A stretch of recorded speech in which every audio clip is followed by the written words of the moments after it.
আজ যাচ্ছি রিসেপশন পার্টিতে শো করতে। আই মিন আমার আছে রিসেপশন পার্টিতে মিউজিক কনসার্ট। সো চলো লেটস গো। আর আজ আমার আউটফিটটা এই একদম বাটার গ্রিন কালারের একটা ফিশ কাট গাউন পরেছি। সো চলো লেটস গো। চলো দুগ্গা দুগ্গা বলে রওনা দিয়ে দিলাম। সেদিন আমার শো ছিল ঘাটালে। আমি তো আগেই বলেছি ঘাটালের একটা রিসেপশন পার্টিতে ছিল আমার শো। তো গাড়িতেই যেতে যেতে আমি একটু চকলেট খেয়ে নিলাম, কারণ আমার ডেয়ারি মিল্ক খুব খুব ফেভারিট। তারপরে দেখো ইতিমধ্যে মেঘ ডাকা অলরেডি শুরুই হয়ে গেছে। তবে টেনশনের কোনো কারণ নেই, কারণ রিসেপশন পার্টিতে ওয়াটারপ্রুফ প্যান্ডেল থাকে। তো সেই জন্য শো ক্যান্সেল হওয়ার কোনো চান্সই নেই।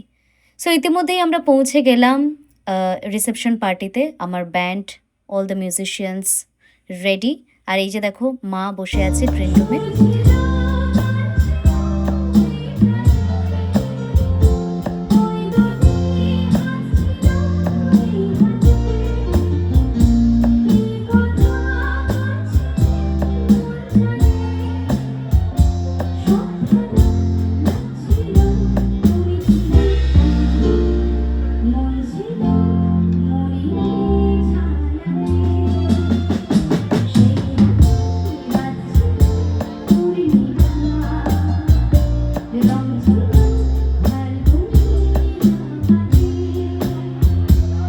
প্রায় ১.৫ ঘন্টা শো করার পর আমরা বসে গেলাম ডিনারে। আমি পার্সোনালি কোথাও গিয়ে খাই না, তবে ওনারা ভীষণভাবে জোর করলেন, ছাড়বেনই না।